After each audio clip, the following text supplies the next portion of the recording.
बिस्मिल्लाहिर्रहमानिर्रहीम। आज हम आपकी खिदमत में एक सबक आमोज अफसानवी किस्सा लेकर हाजिर हुए हैं। किस्सा है एक शख्स की सबसे छोटी बेटी का। छोटी बेटी अपने बाप का घर क्यों छोड़कर चली गई और किस तरह उसकी एक बादशाह से शादी हो गई।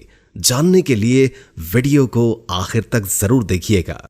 एक दफा का जिक्र है कि एक सौदागर था जिसकी 3 बेटियां थी। इसकी तीनों बेटियां बेहद खूबसूरत थी, लेकिन छोटी वाली सबसे प्यारी थी। उस सौदागर को अपनी तीनों बेटियों से बेइंतहा प्यार था।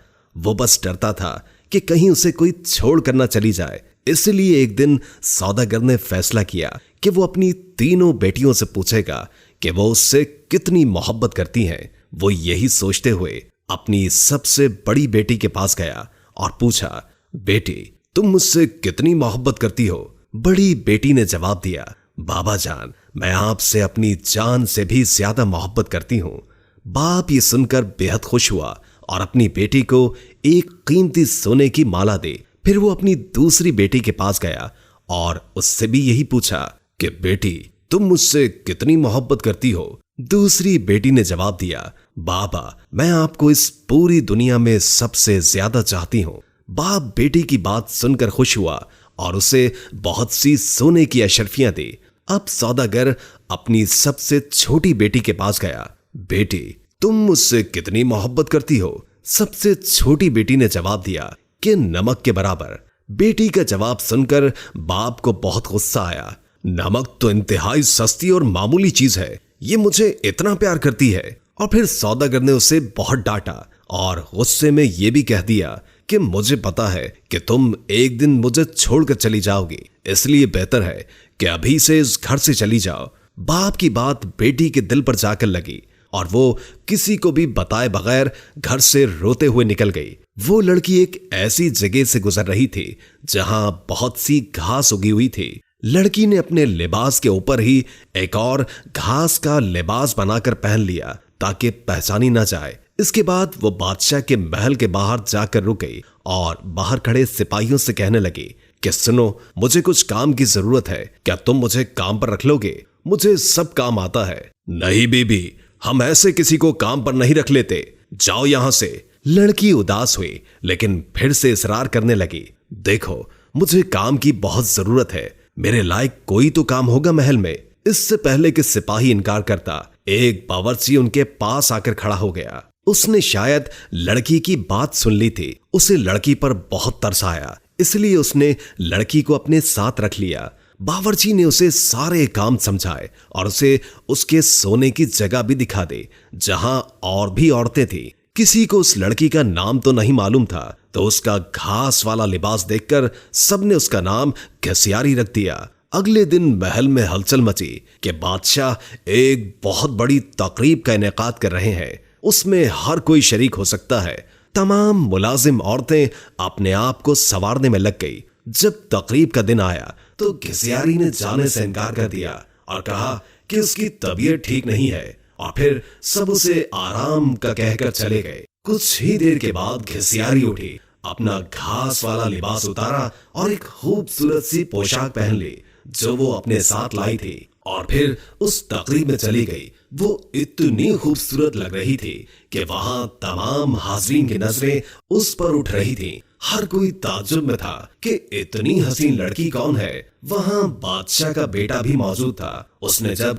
इस हसीन लड़की को देखा तो देखता ही रह गया, और फिर शहजादे ने पूरी तकरीब बस घसियारी के साथ बातों में गुजार दी। शहजादे ने किसी और की तरफ आंख उठाकर भी न देखा। फिर घसियारी किसी की भी नजरों में आए बगैर वापस महल में आ गई। अगले दिन औरतों ने कहा कि तुम्हें वहां होना चाहिए था। कल बादशाह का बेटा एक हसीना पर लट्टू हो गया और सारा वक्त उसी के साथ रहा। घसियारी बज़ाहिर उदासी हुई, हाँ काश मैं भी जा सकती। कुछ दिनों के बाद बादशाह ने फिर से एक तकरीब रखी। इस बार घसियारी ने यही बहाना लगाया कि उसकी तबीयत ठीक नहीं है, सो वो नहीं जा सकती। लेकिन सबके जाने के बाद उसने फिर से एक उम्दा लिबास पहना और तकरीब में चली गई। शहजादा उसे देखकर बहुत खुश हुआ और एक कीमती अंगूठी उसे तोहफे में दे दी। फिर तकरीब खत्म होने से पहले ही वो वापस महल में आ गई। दूसरी तरफ बादशाह का बेटा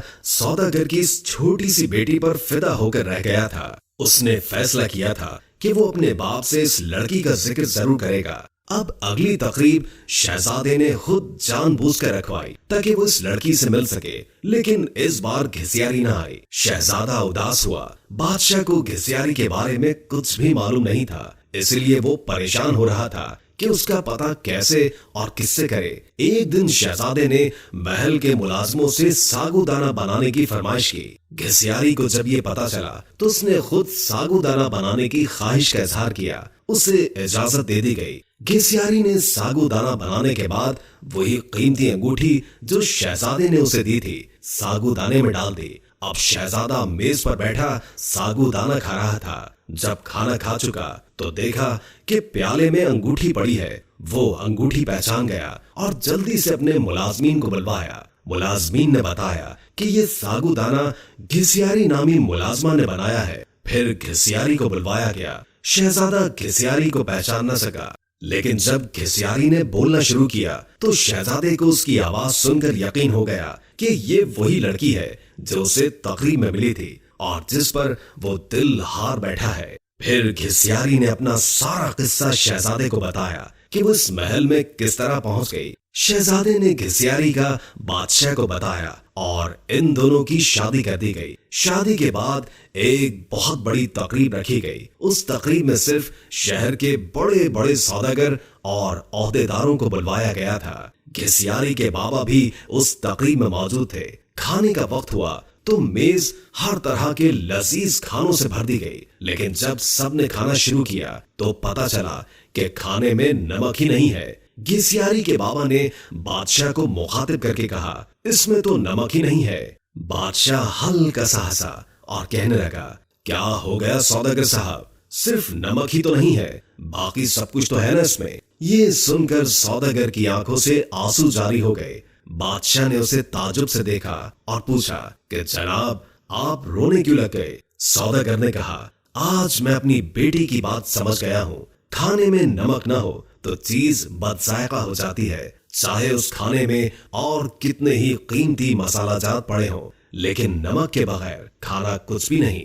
फिर सौदागर ने अपना किस्सा बादशाह को सुनाया और कहा कि मेरी बेटी मुझसे नाराज होकर चली गई है। मैंने उसे बहुत ढूंढा लेकिन वो नहीं मिली। मैं उसकी तरफ से बहुत परेशान रहता हूँ। सौदागर ने बादशाह को अपनी बेटी का हुलिया बताया तो बादशाह ने घिसियारी को बुलवाया और अपनी बेटी को सही सलामत देखकर बाप की खुशी का ठिकाना ही न था। सौदागर ने बेटी को गले लगाया और उससे माफिया मांगता रहा। दोस्तों, वीडियो अच्छी लगी हो तो लाइक करके शेयर कर दें और कोई अच्छा सा कमेंट कर दें। अल्लाह ताला हम सबको अपनी हिफ्ज़ व अमान में रखे।